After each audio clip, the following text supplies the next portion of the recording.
Hello everyone.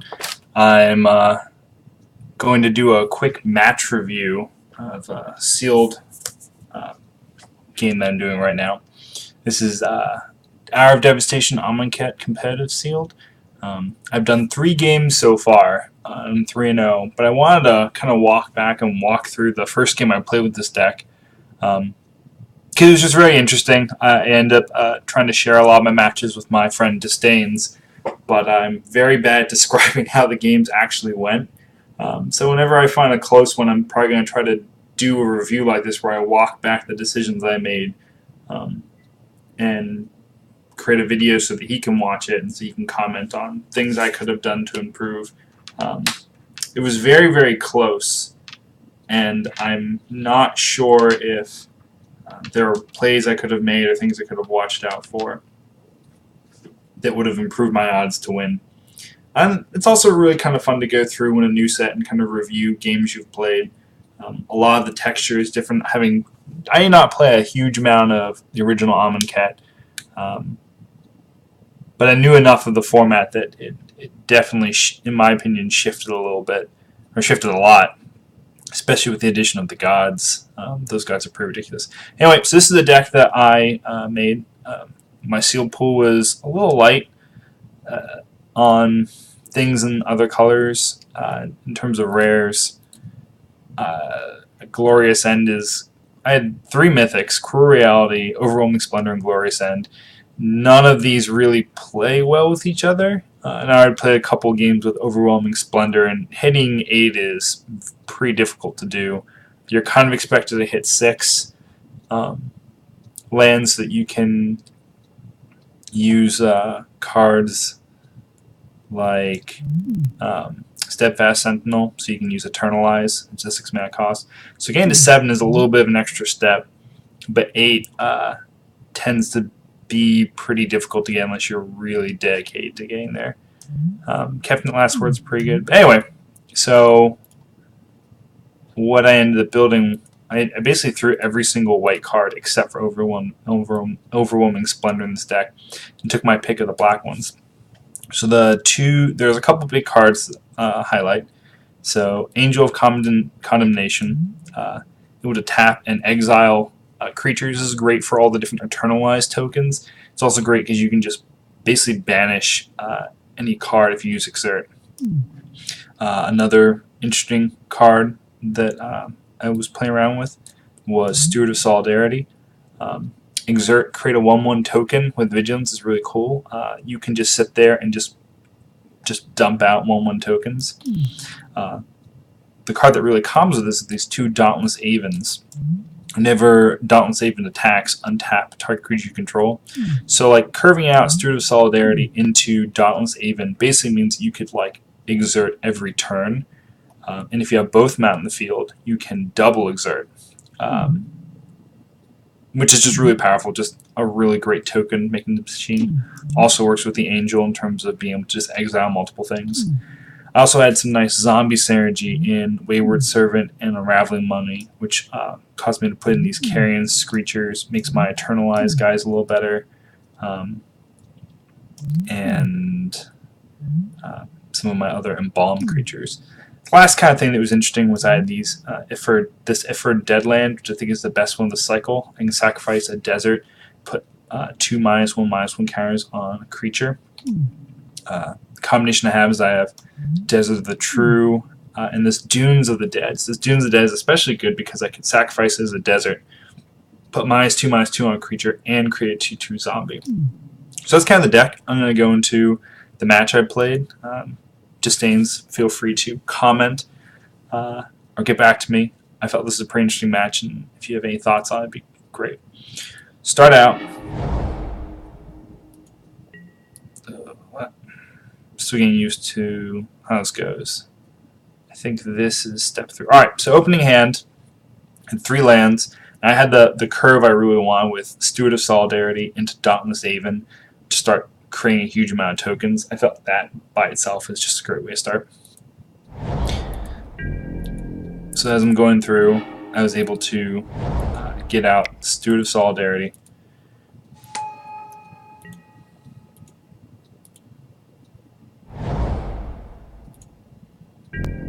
No plays for my opponent, which is great. So at this point, I just played out my Dauntless Haven.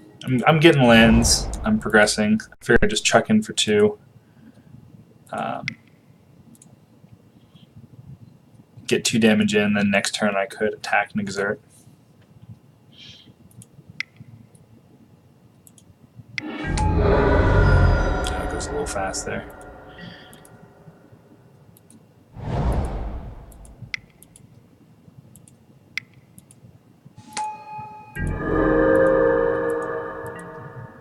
So at this point, I get my second Dauntless Haven, so I'm expecting to do some pretty great shenanigans when it comes to this untapped guy. So as you see here, I untap him. Once I get the second Haven out, I'll just be able to make 2 tokens a turn, which is pretty ridiculous.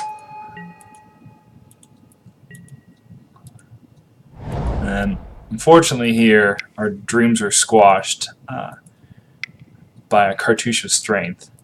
So I'm able to quickly make a token in response, but the dream of just making an insane amount of tokens is dead now. So at this point the game shifts into, oh yeah, and Anointer Priest would have also been ridiculous, because for every one of those 2 tokens a turn, I would have just been creating, just getting a huge amount of life. So at this point, it just goes into basically pseudo-vigilance for my Avens. Just chipping in damage. If he doesn't play a flyer, I'm pretty much good at this point, and I can just kind of push in. The unfortunate part of this deck is I really only have like 2 removal spells. So here you see kind of the difficulty of Cruel Reality. Costing 7 is rather prohibitive. Like right now, I'm missing land drops, and I'm only at 4 mana. Versus if I was playing my opponent's deck, he'd be 1 land away from dumping it out. So having support colors is really kind of important for these things. So I have a board. I'm going in. In 3 turns my opponent's dead. I can even swing out if I want to. Being kind of conservative. But I'm also expecting some sort of combat trick. There's no real reason to play around it, because I don't really have a huge amount of combat tricks myself. I just have good creature synergy. So I'm just going to keep chucking in regardless. There could be an argument made for just trying not to play into it. And just punishing them for holding up. But, I mean, at that point, I feel like eventually he's just going to be doing stuff. So, and to bring it in, he uses my elite to kill 1 guy. And I believe Sandblast the other one. Yep. That's alright, because I have an Haven of Enduring Hope, so I still have guys who can push through in the air.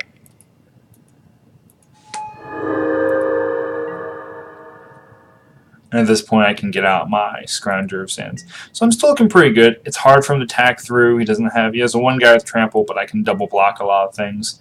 I'm really waiting for 2 more land drops so I can drop my Cruel Reality. So this kind of foils my attack in the air plan. It's an even. Ends up being kind of problematic. I decide here not to attack him with my even, because my hope is that I'm going to hit 2 more land drops, and he'll have to start sacking his board. Right now I'm just playing safe. I'm pretty stable. I have 2 lifelinking creatures. I'm not going anywhere. So it's just easier to sit back, hope for 2 land drops, and then just eat away at his board.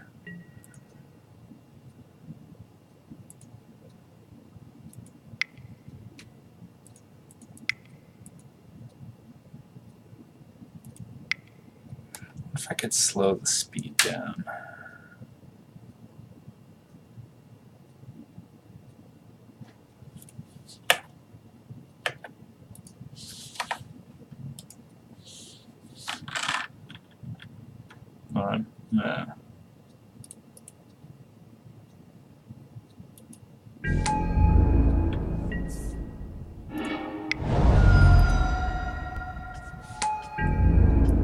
Oh, let's stop that real quick. It's going a little fast.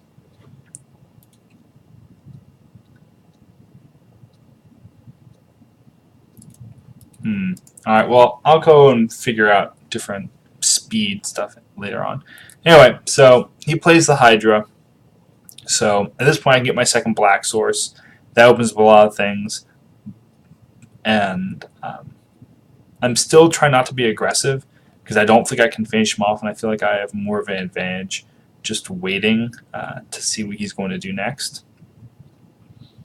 Even though he's going to be trampling through, I have creatures I can block. I do have my one Embalm guy that can kind of soak up damage, come back, and if I have any other zombies or not zombies, if I have tokens, then I can get back. I could also be aggressive with the Unraveling Mummy, attack and give it Death Touch and Lifelink to try to trade with something. But I'd rather wait for another zombie to come out and then kind of use that as fodder. So let's see where this goes. So Tau Crop Elite adds additional problems, simply in the sense that now he can exert, he'll have more damage with the Hydra. So I think here I end up just blocking. I don't think I blocked at all, actually. Oh, no. I let the annoying priest get hit. And my hope was Evolving Wilds for a swamp and then get another land drop and then play the Cruel Reality. After that comes down, I can just bring back the Anointed Priest. Yeah, so at this point, I went from...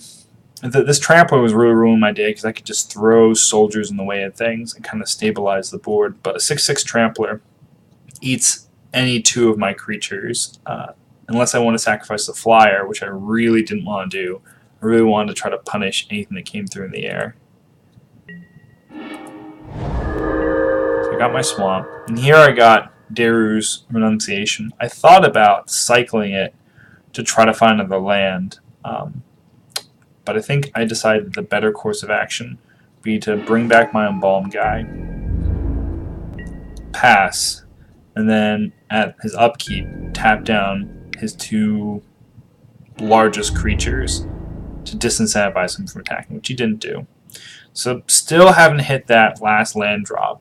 But at least now, I have another Embalm guy I can throw out. I don't mind trading this guy away, either as a chump blocker or as just an actual blocker, because I now have enough for Eternalize. So I have options if I don't hit my next land drop.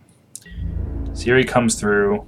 I do a double block. I think I throw in a token as well, just so I can get rid of the Hydra.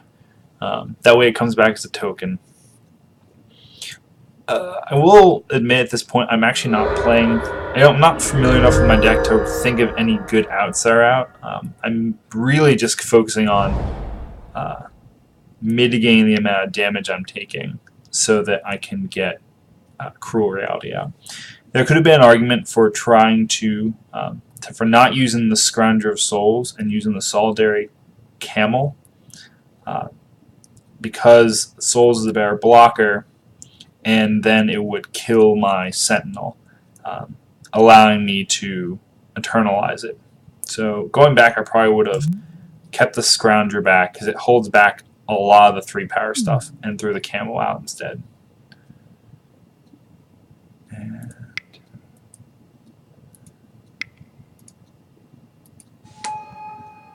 So now his board's nice and fat. I think this play is him playing... This is really annoying, using a Gravedigger to get back the Iron Hydra again. So now I have to kill it again, and he's going to Eternalize it. Still no land drop. Cursed Minotaur. Unfortunately, the Unraveling Mummy only gives Death Touch and Lifelink to attacking creatures.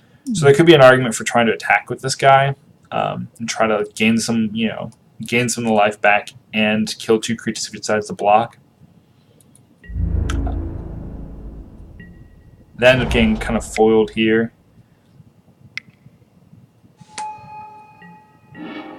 Just wasn't enough blockers. So yeah, the Pharaoh was nice because I have more 6 drops. I'm trying to remember if I just took it here. I think I just took this here, because at this point I'm just really waiting for that last land drop. I finally get it. So here, I'm finally playing out the Cruel Reality. And he has to sacrifice 1 creature a turn. Now the downsides are, he's got Iron Hydra, he's got a bunch of different flat creatures he can kind of get rid of. But even if this thing dies, he can bring it back again. So it's 3 times he can play because of a stupid Gravedigger. So at this point, I'm just hoping that eventually I can survive long enough for it to just eat his board. Oh, that's right. He can get rid of the Scrounger.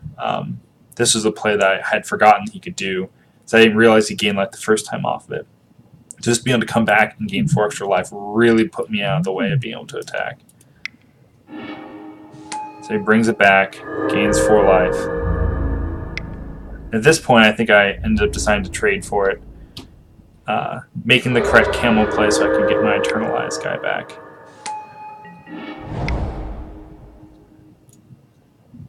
Yeah, I think I had the option with my second swamp to use the Dunes of the Dead, which I think I was thinking of getting rid of the Tau Crop Elite and getting a blocker, but I think I decided to instead Eternalize so I could get my 4/4 back because it would trade better with most other things that we're attacking.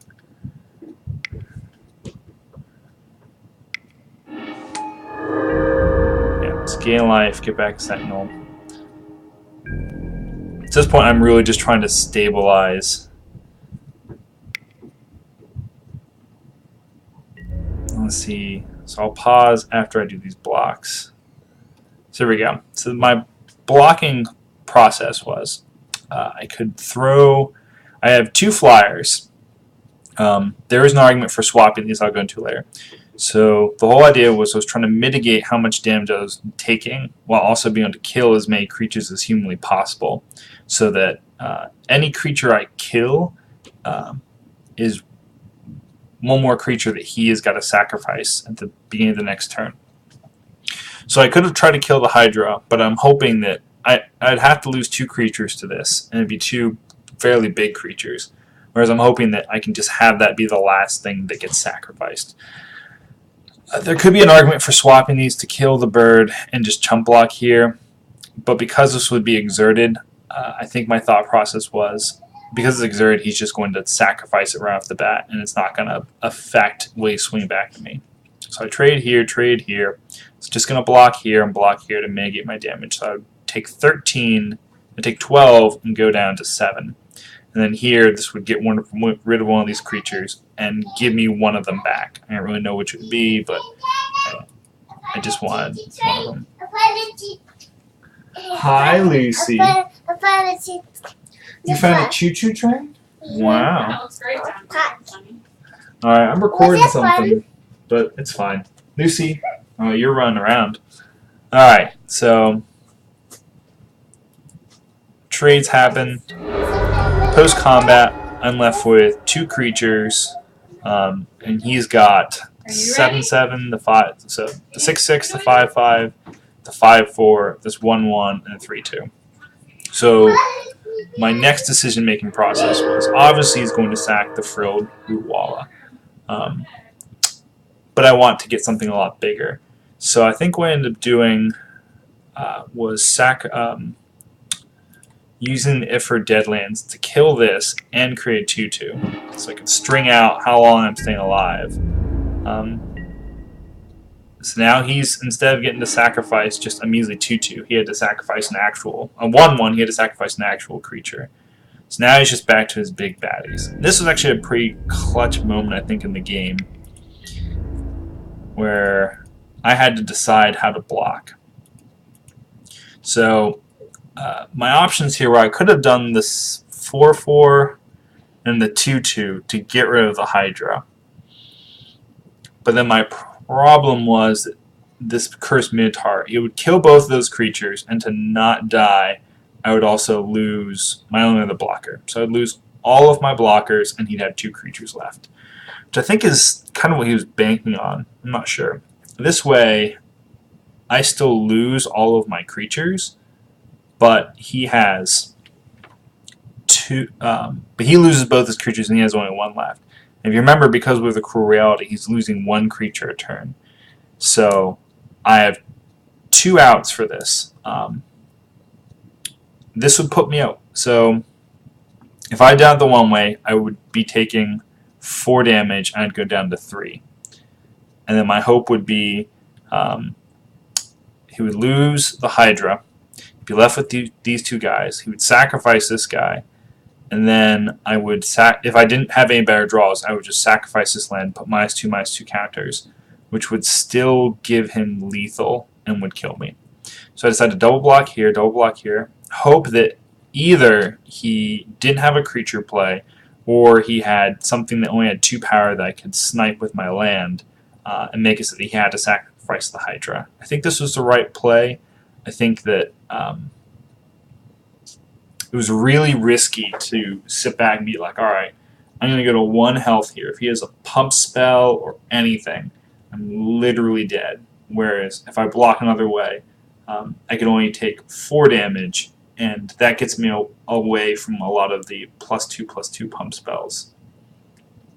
But even then, if he had used the pump spell on the Hydra, he would have... no. He would have to... It would keep me safe from any of the +2/+2 pump spells. They could just throw on the Hydra. So I'm taking more damage at face value here. I'd be saving myself from anything else. Alright, so plays out. He doesn't have another creature, which worked out amazingly for me. And I drew Angel of Condemnation, which is amazing because even if he's able to like maybe flash and no, if he had a flash and creature, that'd be great. This is just good because if he has any 2 creatures, I'm able to exile one of them, possibly permanently. I also have the If You're Dead lands up, so that gives me the ability to pick off any smaller creatures he plays. And also I can just kill any tokens. So sacrifices the large snake, doesn't have a creature. So at this point, at 1 life, I'm in an amazing position. I ended up just kind of cleaning up the game. He ended up having 2 creatures, but I had 3 different ways of removing it, which ended up being enough. So I think I used the dead lands to kill the 2/2. I know I exiled the larger creature. Yeah, I just wanted to end it. Yep. I could have... No, actually that worked out pretty well, using the dead lands to kill the guy and exiling this. He would have only 1 creature he could play. I don't think there are any cards that come down with 2 creatures. And then even if he had played a creature this turn, I would have killed it with Lethal Sting, and then they would have gone down. So that was a really close game. There are a number of small little interactions, like putting out the... using the Dare's Enunciation to tap the 2 guys to keep them from attacking for a turn. Using... I'm trying to get a look at my graveyard here. I think it's exiled, actually. Yeah, using the Anointer Priest and then the Steadfast Sentinel to gain an extra life. There's a lot of different small interactions that kept that 1 life as an adequate buffer to keep me alive. So it was really interesting. It was a difficult game to go through and play, but Cruel Reality, I was very hesitant to throw this in my deck. Because even though it's very powerful, it's 7 mana, and I was like, when am I going to get to 7 mana? But it turned out to be the real game changer that really brought me back in this game and allowed me to stabilize. Alright, that's all I have. Disdains. Hopefully you'll get back to me and think this is a pretty cool match. And anyone else, if you have any comments, feel free to put on the YouTube channel and I'll respond when I can. Alright, thanks guys.